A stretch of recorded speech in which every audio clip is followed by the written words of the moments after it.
Students, in this video we will discuss about multicast communication. The topics include an introduction to multicast communication, IP multicast, failure model for multicast datagrams, and reliability and ordering of multicast. In this video we will discuss about multicast communication and IP multicast. What is meant by a multicast communication? See, observe this figure. We have a sender. The node represented using this green color is the sender. And this particular sender is sending a message to a group interface. From this group interface, it will be propagated to all the members of this particular group. Here the red node denotes the active receivers and the other one, that is the blue one, are the inactive receivers.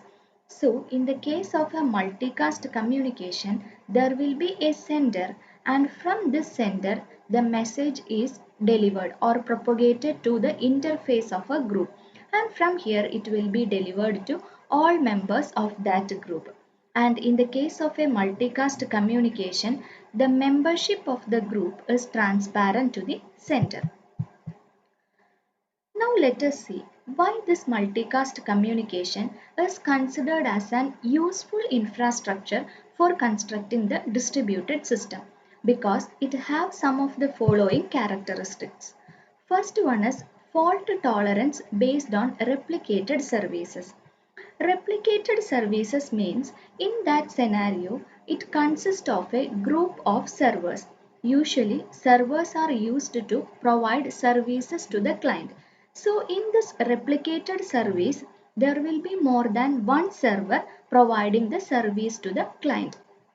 So let us consider that client requests are multicast to all the members of the group. That means whenever the client send a request to a particular group having a number of servers, that message will be delivered to all the servers of that group, so that even if any of the server fail, the client will not be kept idle, because the other members of the server group will take that message and will service the client.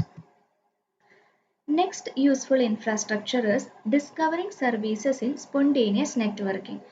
In this case, the server and client are using a multicast communication. That means they will multicast messages to locate the available discovery services in order to register their interface or to look up the interface of other services in the distributed system. Next one is better performance through replicated data.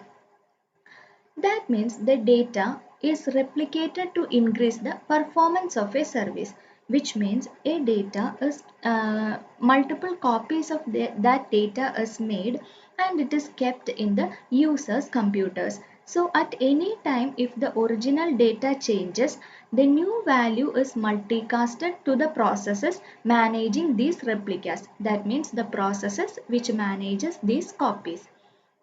Next one is propagation of event notification. This means multicast to a group may be used to notify processes when something happens. For a simple example, consider the Facebook. In Facebook, when someone changes their status, all their friends will receive a notification. This is called propagation of event notifications. Now let us discuss about IP multicast, which is an implementation of multicast communication. This IP multicast is built on the top of the Internet protocol, and IP packets are addressed to computers. So this packet will have two parameters, the address of the destination computer as well as the port, which belongs to the TCP and UDP levels.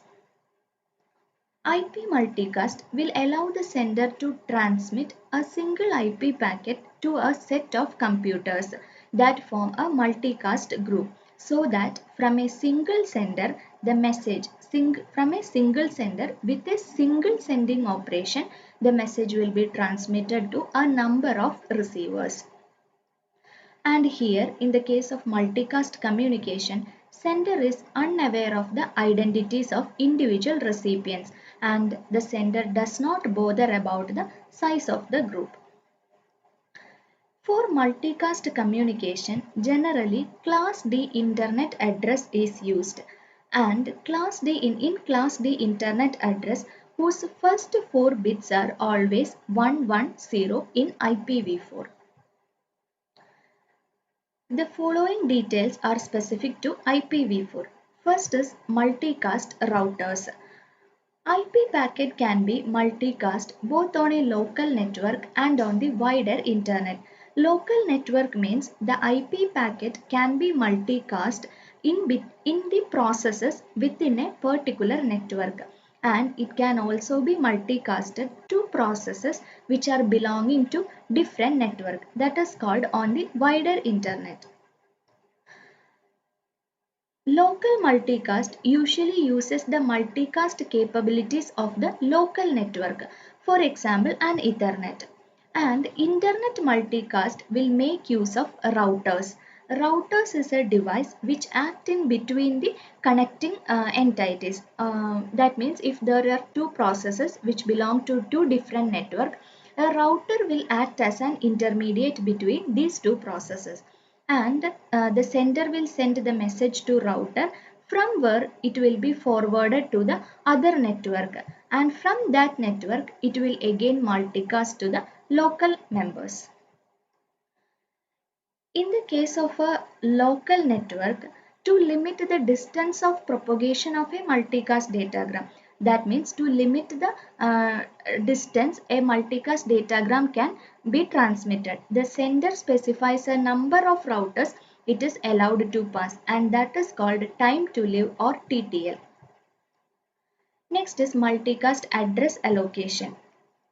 Usually Class D address is used for multicast address allocation, and this address is in the range of 224.0.0.0 to 239.255.255.255, and it is reserved for multicast traffic and managed globally by the Internet Assigned Numbers Authority. The management of this address space is reviewed annually. The given below data shows a partitioning of this address space into a number of blocks. First one is local network control block, which is used for multicast traffic within a given local network, and this is the specified partitioning of the address for a local network control block. Next is internet control block with this specified partitioning, ad hoc control block, and administratively scoped block, which is used to implement a scoping mechanism for multicast traffic. Apart from this, multicast address can be a permanent or a temporary address. Permanent groups means that particular group will exist even when there are no members, and their addresses are assigned by IANA and span the various blocks as mentioned. Then the addresses are reserved for a variety of purposes. It can be used for multimedia broadcast and various financial institutions. The next section of the multicast address, apart from this permanent address, it is available for use by temporary groups.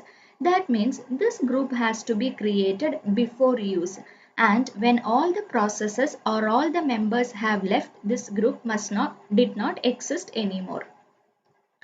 When a temporary group is created, it requires a free multicast address. This free multicast address is required to avoid accidental participation in an existing group. When we are dealing with a local network, we can use some simple solutions like setting the TTL to a small value, and this will make less collisioning with other groups. And if we are dealing with an internet multicast, that means dealing with internet, it requires a more sophisticated solution to this problem. Thank you.